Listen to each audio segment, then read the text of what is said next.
नमस्कार दोस्तों, मैं रविंद्र त्रिपाठी आप सबका अपने YouTube channel cinema with Ravindra Tripathi पर स्वागत करता हूं।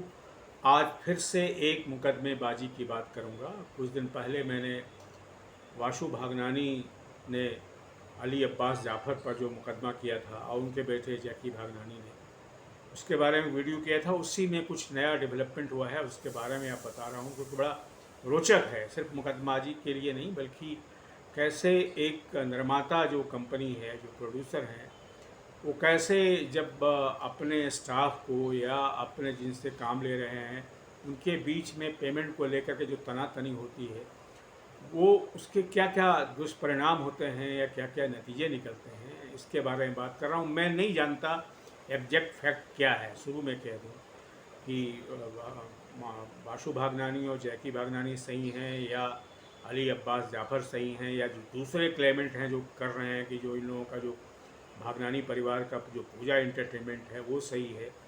लेकिन जो रोचक डेवलपमेंट हो रहा है उसके बारे में ज़रूर बताऊंगा कि एक तो उन्होंने नेटफ्लिक्स पर भी मुकदमा किया है कि उनका ड्यूज़ बाकी है, यानी कि पूजा एंटरटेनमेंट नहीं, यानी कि वाशु भागनानी और जैकी भागनानी ने।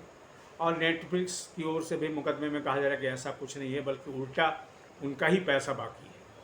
तो जो भी तथ्य आ रहे हों, एक रोनित राय का आया है कि उन्होंने कहा है कि उनका पैसा लंबे समय तक पूजा एंटरटेनमेंट ने रोके रखा और जब अली अब्बास जाफ़र ने इंटरवेन किया उनके लोगों ने या उनके जो ग्रुप के लोगों ने, तब जा कर के उनको पैसा मिला। तो ये बहुत मर्कियर होता जा रहा है और कौन दोषी है कौन निर्दोष है इसका फैसला तो अदालत में ही होगा, क्योंकि मैं उसमें कॉम्पिटेंट नहीं हूँ या हम में से कोई कॉम्पिटेंट नहीं है। लेकिन ये हो क्या रहा है, क्योंकि इंटरटेनमेंट इंडस्ट्री में बहुत पैसे का खेल होता है, पैसा एडवांस भी देना पड़ता है।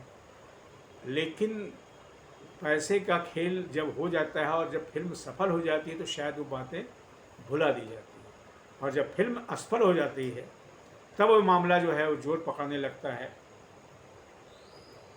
कि किसने पैसा दिया और किसने नहीं दिया।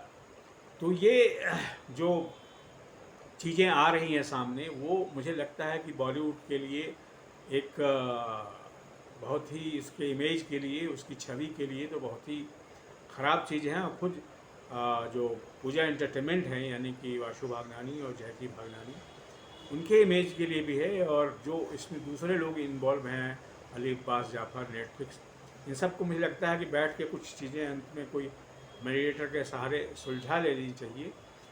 लेकिन दोस्तों, मूल बात वही है कि जब फिल्म असफल हो जाती है और जब बड़े बजट की फिल्म बनाते हैं, क्योंकि ये तो बहुत बड़े बजट की फिल्म थी, बड़े मियाँ छोटे मियाँ, जिसको लेकर के सारा विवाद हो रहा है, और इतना बड़े लार्ज स्केल था जिसने भी, और वो फ्लॉप कर गई, धड़ाम से गिरी।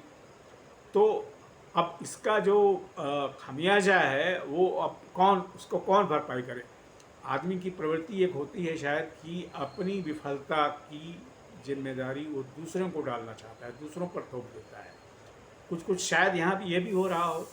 तो फिल्म असफल हो गई तो निर्देशक तो कहेगा नहीं कि मेरे की वजह से असफल हुई, निर्माता भी नहीं कहेगा। निर्माता कहेगा कि निर्देशक की वजह से असफल हो गई, और निर्देशक कहेगा कि नहीं, निर्माता की वजह से असफल हो गई। तो इस चक्कर में ब्लेम गेम जो है, एक दूसरे पर आरोप प्रत्यारोप का दौर जारी है। देखिए क्या होता है। पर this is very interesting and जिसको कहते हैं कि ऐसा नहीं होना चाहिए था। नेटफ्लिक्स भी एक बड़ा ऑर्गेनाइजेशन है, उसको भी अपनी चीज़ें क्लियर करनी चाहिए अदालत के सामने, मेरे सामने नहीं, अदालत के सामने क्लियर करनी चाहिए। तो आज के वीडियो में दोस्तों इतना ही। आपसे निवेदन है कि मेरे इस यूट्यूब चैनल को देखते रहिए। मैं नई जानकारियाँ दूंगा, फिल्मों की समीक्षाएँ दूंगा, वेब सीरीज़ के बारे में बोलूँगा, कुछ जो नए मुद्दे आते हैं, जो आइडियोलॉजिकल मुद्दे आते हैं, उनके बारे में बोलता रहता हूँ आपके सामने। तो आज के वीडियो में दोस्तों इतना ही। आपका प्रेम, आपका स्नेह लगातार मिलते रहना चाहिए। Thank you very much.